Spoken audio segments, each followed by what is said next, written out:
telah mengambil keputusan di dalam hatiku bahwa aku tidak akan datang lagi kepadamu dalam duka cita.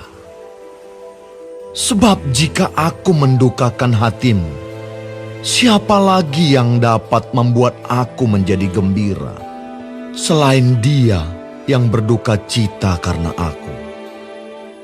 Dan justru itulah maksud suratku ini, yaitu supaya jika aku datang, jangan aku berduka cita oleh mereka yang harus membuat aku menjadi gembira. Sebab aku yakin tentang kamu semua, bahwa sukacitaku adalah juga sukacitamu.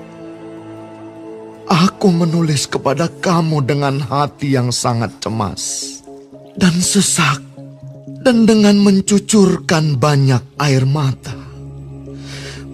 Bukan supaya kamu bersedih hati, tetapi supaya kamu tahu betapa besarnya kasihku kepada kamu semua.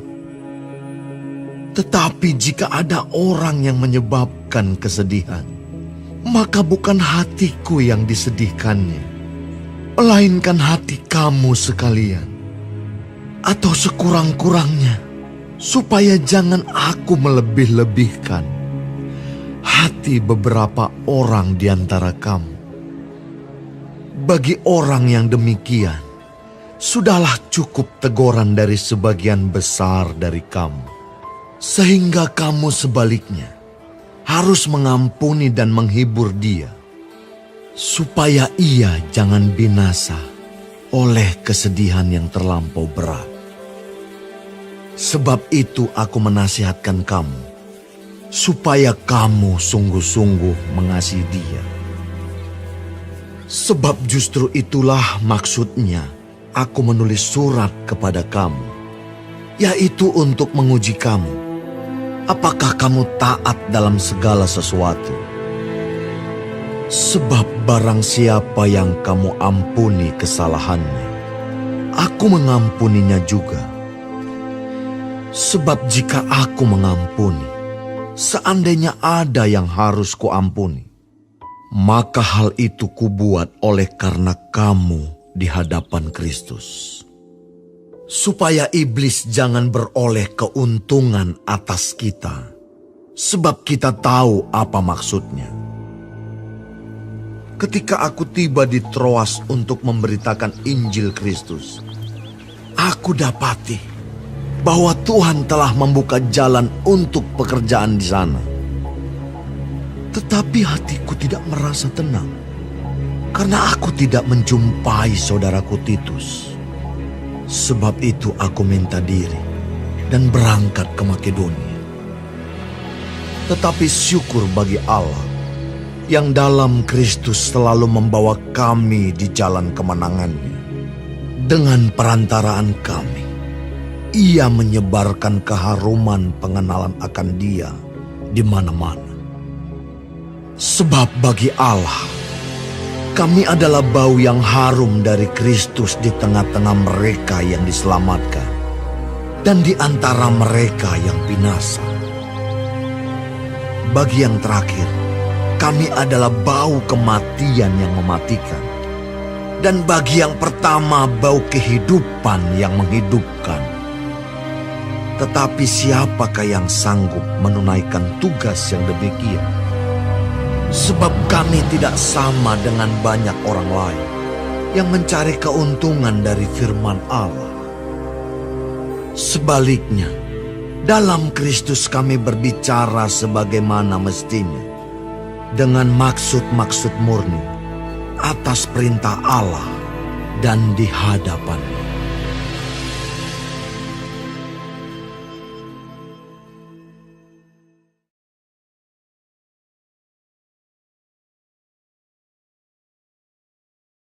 Shalom semua jemaat Tuhan, kembali kita di dalam pendalaman Alkitab Clear Sight.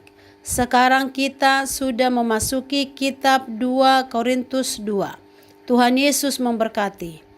Di dalam ayat 1 sampai 11, pengampunan bagi orang berdosa. Salah satu kualifikasi yang penting bagi kita sebagai pekerja Kristen adalah memiliki hati yang mengasihi dan peka, yang meneteskan air mata ketika menyaksikan umat Tuhan menyimpang dari jalan kebenaran ke dalam dosa dan kesalahan. Inilah yang dilakukan Paulus di dalam pelayanannya.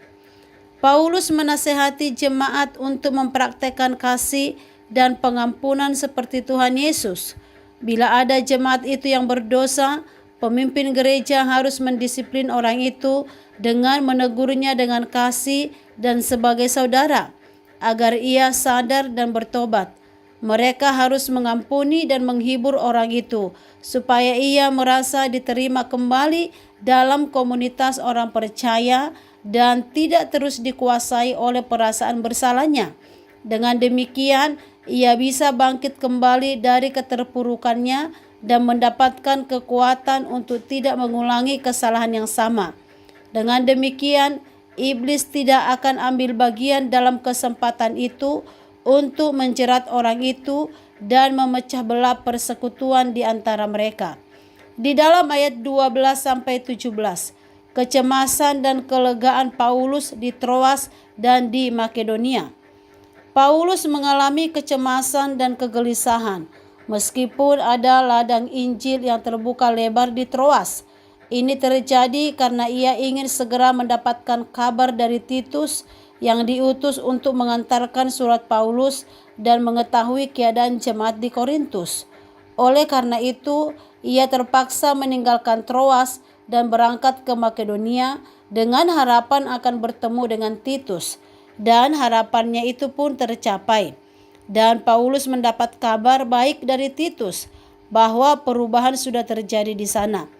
Kemenangan dalam pergumulan seperti yang Paulus kisahkan bukanlah kemenangan yang bisa membuat dia sombong, tetapi itu menjadi dupa persembahan yang harum. Dan ini adalah gambaran dari sikap kerendahan hati prajurit yang berbaris dalam kemenangan menghadap sang raja. Sikap dan pengalaman Paulus berbeda dari para pelayan palsu yang ingin mencari keuntungan untuk diri mereka sendiri, bukan untuk memuliakan Tuhan.